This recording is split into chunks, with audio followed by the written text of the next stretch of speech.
요즘 많은 분들이 이제 건강에 관심을 가지고 몸매에도 관심을 가지고 그러면서 운동을 굉장히 열심히 하는 걸로 들었습니다. 뭐 다이어트나 운동 전문가들 또 의사분들 이야기를 들어보면 뭐 한결같이 하시는 말들이 운동도 굉장히 중요하지만 음식이 더 중요하다라는 이야기들을 굉장히 많이 듣게 됩니다. 그래서 이제 건강을 위해서든 몸매를 위해서든 다이어트를 위해서든 운동도 중요하지만 음식을 가려 먹는 것이 얼마나 중요한지 음식과 운동의 중요도를 따져보면 음식이 80%, 운동이 20%라는 이야기들을 많이 하게 됩니다. 그래서 많은 분들이 다이어트를 실패하는 그 이유들 중에 하나가 바로 음식 때문이라는 것입니다. 운동을 열심히 하니까 입맛이 돌고 또 허기가 지니까 원래보다 더 많이 먹게 되고 결국 살도 더 찌게 되는 일들이 반복이 되어서 다이어트를 실패하는 분들이 많이 있다고 합니다. 그래서 사람에게 음식은 굉장히 중요하다는 것입니다. 맛있는 음식, 또 맛없는 음식도 있지만 음식이 약이 되기도 하고 독이 되기도 한다는 것입니다. 같은 음식이라도 사람에 따라서 또 체질에 따라서 약이 되기도 하고 독이 되기도 한다는 이야기를 들은 적이 있습니다. 또는 먹는 시기나 또 방법에 따라서 제철에 나오는 그 음식, 똑같은 음식이라도 똑같은 해산물이라도 제때에 먹지 않으면 그게 먹을 만한 때에 먹지 않으면 이게 독이 될 때가 있다라는 것입니다. 실제로 얼마 전에 한국에서 며칠 전에 이제 뭐 해산물을 하나 먹었는데 그만 이제 철에 맞지 않게 먹어서 균 때문에 사망하는 사건도 있었다라는 것입니다. 다른 때에 먹으면 이 시기가 아닐 때에 먹으면 충분히 이게 건강에 도움이 되고 맛도 있는 음식인데 이게 때에 맞지 않게 먹으니까 이게 독이 되었다라는 것입니다. 성경에서도 사람의 최초의 범죄와 시험이 먹는 것을 통해서 왔다라는 것입니다. 분명히 하나님께서 너 이거 먹으면 죽을 것이다 라고 말씀하셨음에도 불구하고 사탄이 유혹을 하니까 또 사탄이 유혹과 함께 보기에 너무 보기도 좋고 먹음직해 보이니까 무려 창세기에서는 2장과 3장에 걸쳐서 두 번에 걸쳐서 이 선악과의 모습에 대해서 굉장히 유혹적으로 설명을 하고 있습니다. 보기에도 너무 좋고 먹음직하고 또 이걸 먹으면 정말 지혜로워질 것만 같은, 정말 이것 먹으면 더 좋아질 것만 같은 그렇게 설명을 하고 있다는 것입니다. 그만큼 사람이 보는 것과 먹는 것에 대해서 그 유혹이 대단하다는 것을 알 수 있다는 것입니다. 오늘 본문에 보면 다니엘은 포로로 잡혀오기 전에 유대 족속, 왕족 출신이었습니다. 다윗의 후손, 왕의 가문, 귀족 출신이었습니다. 우리가 뭐 사실은 꼭 이스라엘뿐만이 아니라 우리 한국 사람들도 옛날에 왕이 다스리던 시대의 왕족들은 얼마나 잘 먹었습니까? 일반 백성들이 다 굶어 죽어도 왕족들은 고기를 먹고 좋은 음식을 먹던 시대였다라는 것입니다. 그러니 이 왕족들은 배고픈 것을 걱정하지 않습니다. 끼니 거르는 것을 걱정하지 않습니다. 얼마나 더 좋은 음식을 먹을 수 있느냐, 얼마나 더 맛있는 음식을 먹을 수 있느냐, 그것이 관심사였지 내가 이번 끼니 굶으면 어떡하지, 먹을 것이 없으면 어떡하지, 이것을 걱정하는 시대가 아니었다라는 것입니다. 다니엘과 왕족들도 비슷한 시대, 비슷한 처지에 있었습니다. 이 사람들은 이 소년들은 태어나서부터 포로로 끌려올 때까지 이게 끼니 거를 걱정을 하던 사람들이 아니었다라는 것입니다. 무엇을 먹을까, 얼마나 더 좋은 것을 먹을까가 고민이던 풍족하게 살던 소년들이었다라는 것입니다. 사실 정말 배를 굶던 백성들은 음식에 대해서 고민하지 않습니다. 그저 한 끼 더 먹을 수 있으면 그게 다행한 일이고 내가 한 끼 덜 굶을 수 있으면 그게 고마운 일이지 무슨 음식을 먹건 더 좋은 음식을 먹건 그것이 중요하지 않았습니다. 그러다 보니까 이 왕족 출신들이나 귀족 출신들은 늘 좋은 음식, 부족함이 없도록 먹기 때문에 음식의 질이 조금이라도 떨어지면 그게 고통스러운 일입니다. 오늘 음식이 왜 이래? 왜 맛이 없지? 왜 내 입에 맞지 않지? 이게 너무 고민거리라는 것입니다. 한 끼 굶으면 세상 큰일 나는 것 같은 재앙이 바로 이 왕족들의 음식이었다는 것입니다. 잘 먹으니까, 늘 잘 먹으니까 조금만 부족해도, 조금만 내 기준에 떨어져도 이게 불평이 되고 불만이 되고 원망이 되고 고통이 된다라는 것입니다. 그래서 포로로 잡혀온 다니엘이 오히려 이스라엘보다 더 큰 나라, 더 경제와 문명이 발달한 바벨론의 왕이 먹는 음식을 먹을 수 있다라는 것은 단순히 이제 음식으로만 그런 것이 아니라 모든 면에 있어서 풍족하게 내가 이전에 있던 것들을 잃어버리지 않고 빼앗기지 않고 내가 이전에 살던 것보다 더 잘 살 수 있는, 더 좋게 살아갈 수 있는 기회였다라는 것입니다.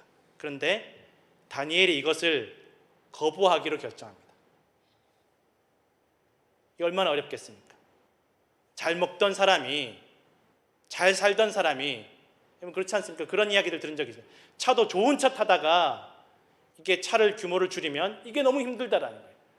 차라리 뭐 차가 없던 분들이 뭐 지하철 타거나 이렇게 하는 거는 조금 견딜만 한데, 정말 좋은 차 타다가 차 규모를 조금만 줄여도, 또 좋은 집에서 살다가 집 규모를 조금만 줄여도 이게 너무 힘들다는 이야기를 들은 적이 있습니다. 다니엘도 잘 살다가 오히려 더 잘 먹을 수 있고 더 잘 살 수 있는 기회가 주어졌는데, 내가 이전에 먹던 것보다 더 좋은 것을 먹을 수 있고 이전에 인정받던 것보다 더 많은 인정을 받을 수 있는 기회가 왔는데 이것을 거절한다는 것은 사실은 있을 수 없는 일이고 굉장한 결단이 필요한 일이었다는 것입니다. 그런데 다니엘의 생각에는 제 아무리 좋은 음식이라도, 제 아무리 좋은 기회일지라도, 제 아무리 좋은 환경일지라도 이것이 내 신앙과 믿음에 도움이 되지 않고 내가 이것 때문에 믿음이 흔들릴 것이라고 여겨진다면 이 모든 것들 내가 버려야 된다라고 생각했다라는 것입니다. 내가 누릴 수 있는 최고의 기회가 다 날아가고 심지어 생명이 위험해질 수 있을지라도 이것을 먹지도 마시지도 않겠다라고 결단하게 됩니다. 얼마나 어려운 결단인지 모릅니다. 차라리 몰랐더라면, 내가 좋은 음식을 몰랐더라면, 좋은 환경을 몰랐더라면, 내가 좋은 집, 왕궁에서 사는 것을 몰랐더라면 이런 결단을 하기가 더 쉬웠을지 모르겠지만 이미 나는 좋은 음식도 알고 좋은 집도 알고 좋은 차도 아는데 이것을 버린다라는 것은 고통스러운 일이라는 것입니다. 사업이 계속 잘 안 되어서, 비즈니스가 계속 잘 안 되어서 4시에 퇴근하나 5시에 퇴근하나 별 차이가 없는 분들은 1시간 일찍 퇴근하는 게 큰 고민이 안 된다고 합니다. 장사가 너무 잘 되어서 10분만 일찍 문을 닫아도 어마어마한 손해를 감수해야 되는 분들은 1시간 일찍 문 닫는 것은 굉장히 큰 결단이 필요하다는 것입니다. 장로님들과 많은 성도님들이 교회 일 때문에, 예배 때문에, 봉사 때문에, 구역 일 때문에, 선교회 때문에 엄청난 기회를 거절하시는 분들의 이야기를 들은 적이 있습니다. 믿지 않는 사람들이 봤을 때는 제정신인가? 교회 나가는 게 뭐가, 어차피 다 잘 먹고 잘 살자고 교회 나가는 건데 왜 저런 기회를 걷어차나? 왜 저 시간을 저렇게 허비하나? 또 사실 같이 신앙생활하는 분들, 믿는 사람들이 봐도 아니 왜 저렇게까지 믿어야 되나? 왜 저렇게 튀면서 신앙생활하나 싶지만 막상 그분들 이야기를 들어보면 물론 당장 교회 일이 막 내가 하지 않는다라고 해서 위태롭거나 위기가 닥치거나 시급을 다투는 급한 일도 아니고, 또 다른 사람들도 내가 예배하지 않고 예배드리지 못하고 봉사하지 못하는 것에 대해서 다 이해해주고 품어주는데, 또 더군다나 하나님은 당연히 다 나 사랑하고 이해해 주실 것이지만 내 믿음이 약해서 내가 지금 교회 일을 선택하지 않으면, 내가 지금 세상을 선택하면, 내 유익을 선택하면 나는 틀림없이 10중8구 내 믿음이 완전히 다 무너지고 약해질 것이 틀림이 없기 때문에 내 믿음 지키기 위해서 내가 나를 스스로 올가매는 일을 선택했다라고 말씀하시는 것을 들은 적이 있습니다. 여기까지 나와 내 가족을 지켜주시고 살려주신 분이 하나님이신데 내 믿음 지키는 길이 내가 살고 내 가족이 사는 길이라는 것을 경험했고 믿기 때문에 나는 이것을 선택할 수밖에 없다라는 이야기를 들은 적이 있습니다. 다니엘도 성경에는 이게 우상에게 바쳐진 음식인지 정말 유대의 율법에 어긋나는 음식인지에 대해서는 기록되어 있지 않습니다.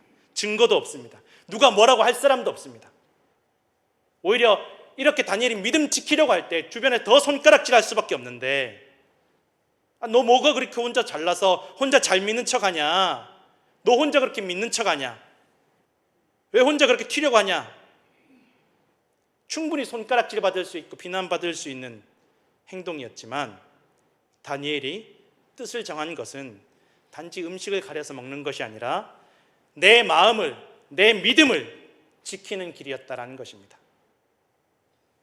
충분히 다니엘이 사실은 내가 하나님에 대해 신앙 양심을 지키기 위해서 굳이 사람들에게 드러내지 않을지라도 혼자서 다 걸을 수 있습니다. 음식이 나오면 내가 걸어서 이거 고기는 먹지 않고 내가 충분히 하나님 양심에 거리끼지 않는 음식만 먹을 수 있음에도 불구하고 다니엘이 이것을 드러냅니다.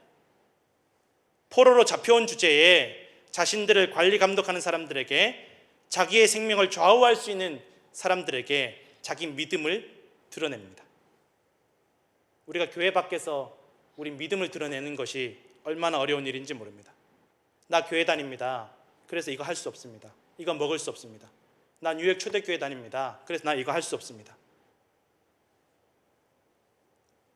이렇게 드러내는 일이 얼마나 어려운 일인지 모릅니다. 다니엘은 그냥 말하지 않아도 되는데, 드러내지 않아도 되는데, 이것을 내 믿음을, 내 소속을 드러냄으로 말미암아서 자신의 믿음을 지키는 것입니다. 드러내지 않아도 되지만 드러냈기 때문에 이제는 내가 마음이 흔들릴지라도 억지로라도 믿음을 지킬 수밖에 없는 길을 선택하는 것입니다. 우리 성가대 봉사하시지만 일찍 와서 봉사해야 됩니다. 내가 빠지면 혹시라도 안 되니까 억지로라도 나와야 됩니다. 빠지면 확 드러나니까. 또 차량 라이드 해주시는 분들도 내가 한 주 빠지면 안 되니까 억지로라도 또 라이드해서 예배를 나오십니다. 그런데 그것이 우리의 믿음을 지켜준다는 것입니다. 억지로.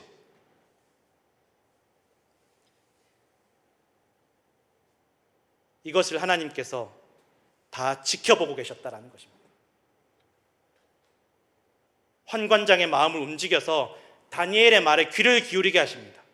다니엘이 내가 하나님께 이 믿음 지키기 결단을 내렸을 때, 내가 음식을 거절하기로 결단을 내렸을 때 하나님께서 다니엘에게 지혜를 주셔서 말을 잘하게 하신 것이 아니라 그저 결단하고 말했을 뿐인데 듣는 사람의 마음을 하나님께서 움직여 주셨다라고 성경에 기록되어 있습니다.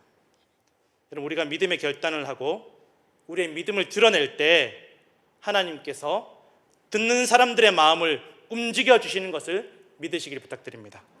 두려워하지 마십시오.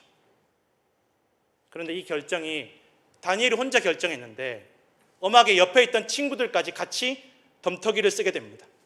괜히 친구 하나 잘못 만나서 같이 오해를 받을 수밖에 없는 상황이 됩니다. 그런데 그 친구들이 아무런 불평 없이 다니엘과 믿음을 함께 해줍니다. 우리가 믿음으로 살아갈 때 결코 외롭지 않을 것을 믿으시기를 부탁드립니다. 우리 믿음의 길에 함께 해주는 우리 믿음의 교우들이 이렇게나 많이 있습니다. 여러분, 걱정하지 마시고 외로워하지 마시길 바랍니다. 그렇게 다니엘과 세 친구는 공개적으로 믿음을 다 드러냅니다. 그리고 열흘간 자원에서 시험을 받게 됩니다. 나 시험해 보십시오. 우리를 시험해 보십시오. 하나님께 무슨 계시를 받은 것이 아니었습니다. 하나님께 어떤 약속을 받은 것이 아니라 너희가 이렇게 음식을 가려먹고 믿음을 지키면 내가 이렇게 해주겠다라고 약속을 받은 것이 아니었다라는 것입니다. 아무 말씀 해주시지 않았지만, 포로로 잡혀올 때도 아무런 말씀 해주시지 않았고, 다니엘이 뜻을 정했을 때도 하나님께서는 아무런 말씀 해주시지 않았지만 다니엘과 그 친구들에게는 확신이 있었습니다. 하나님께서 나와 늘 함께 하시고 나를 지켜보고 계신다라는 그 믿음. 비록 내가 이렇게 자신 있게 말했지만, 나를 시험하라고 말했지만 내가 원하는 결과가 나오지 않을 수도 있지만 그저 하나님을 향한 내 믿음 지키기 위해서 결단하는 것입니다. 하나님께서 이 모든 것들을 다 지켜보고 계셨고 알고 계셨고 함께 하셨습니다. 그리고 그 다니엘과 세 친구들에게 그 누구보다 더 뛰어난 건강과 지식과 지혜와 판단력을 주셨다라는 것입니다. 여러분, 우리의 생명이, 우리의 건강이, 우리의 지혜와 지식이 어디에 있겠습니까? 음식에 있지 않습니다. 환경에 있지 않습니다. 교육에 있지 않습니다. 하나님께 있습니다. 예수님께서 광야에서 시험 받으실 때 아무도 보는 사람이 없었습니다. 그리고 돌로 떡을 만들 능력이 예수님께 있다라는 것을 마귀도 인정을 했다라는 것입니다. 너 이거 할 수 있지 않느냐? 만들어 봐라. 너 하나님 아들이지 않느냐? 해봐라.